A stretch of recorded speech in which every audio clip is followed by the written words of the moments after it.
Hello everyone. HMT Empire Windrush became a symbol of a wider mass migration movement.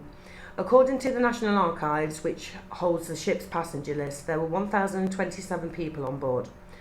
More than 800 gave their last country of residence as somewhere in the Caribbean. Several hundred passengers were Jamaican, but others arrived from islands including Trinidad, St. Lucia, Grenada and Barbados.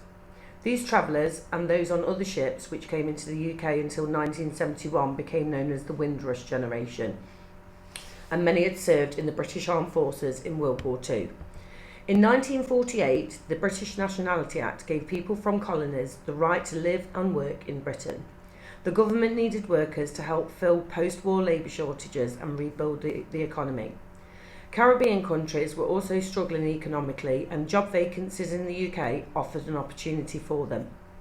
Many of those who came to Britain became manual workers, drivers, cleaners and nurses in the newly established NHS.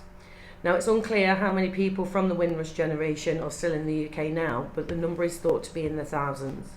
They are among more than 500,000 UK residents who were born in a Commonwealth country and arrived before 1971, according to the University of Oxford. Commemorative events have been held on the 22nd of June every year since 2018, and this year marks the 75th anniversary of the arrival of HMT Windrush, and it's been marked with a series of concerts, exhibitions and seminars across the country. The 1971 Immigration Act gave Commonwealth citizens living in the UK indefinite leave to remain in the UK, the permanent right to live and work in the UK. And this included the Windrush generation, but also people from former British colonies in South Asia and Africa as well. However, in 2018, it emerged that the UK Home Office had kept no records of those granted permission to stay and had not issued any paperwork they needed to confirm their status. It had also destroyed the landing cards belonging to the Windrush migrants in 2010.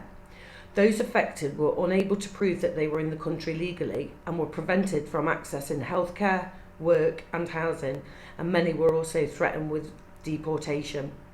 A review of historical cases also found that at least 83 people who had arrived before 1973 had been wrongly deported. In April 2018, the then Prime Minister Theresa May apologised for their treatment, and an inquiry was announced and a compensation scheme established. The Windrush Compensation Scheme was established in April 2019, and about 15,000 people were thought to be eligible for this.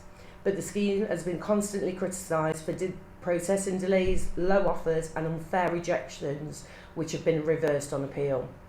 I'm now going to read you some transcripts from those affected by the scandal. Albert Thompson lived and worked in London for 44 years, paying taxes and national insurance during that time. He went for his first radiotherapy session for prostate cancer and was told that unless he produced his British passport, he would have to pay £54,000 for his treatment. Albert had worked as a mechanic and paid taxes for over 3 decades. His free national health care was denied and he was evicted from his home, leaving him with no choice but to sleep on the streets for 3 weeks. Paulette Wilson lived and worked here for 50 years. One day she received a letter from the Home Office informing her that she was an illegal immigrant and would be deported. She left Jamaica to join her family when she was just 10 years old and never returned. She worked as a chef for most of her life and ironically for a while in the House of Commons restaurant. She was arrested and placed in an immigration removal centre ahead of a flight to Kingston, but received a last-minute reprieve. Anthony Bryan lived and worked in the UK for over 50 years after coming here as an 8-year-old boy. He was threatened with deportation to Jamaica under Home Office claims that he was an illegal immigrant. What happened to him can be seen in the poignant BBC documentary Sitting in Limbo.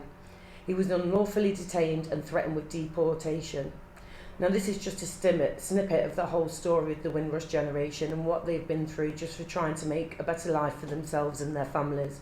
We can all but hope that lessons have been learnt by this and nothing like this can ever happen again.